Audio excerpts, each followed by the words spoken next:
Human sa puno sa aksyon nga panagtigi sa juniors basketball sa NCAA, makita na usab ang laing mas init nga panagtigi sa hardcourt alang sa NCAA Season 100 Indoor Volleyball Tournament. Ano ang report ni Mark Reggie Abella? Policy Board and Management Committee, I now declare NCAA Season 100 Volleyball Competitions open. Let the games proceed. Muaranggada na ang giatangan nga NCAA Season 100.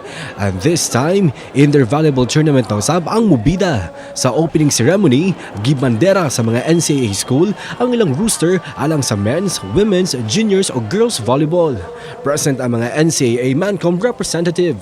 Present usab si GMA Integrated News, Regional TV and Synergy, Senior Vice President and Head Oliver Victor B. Amoroso. Kini ang first time nga 2 rounds ang eliminations sa NCAA Indoor Volleyball.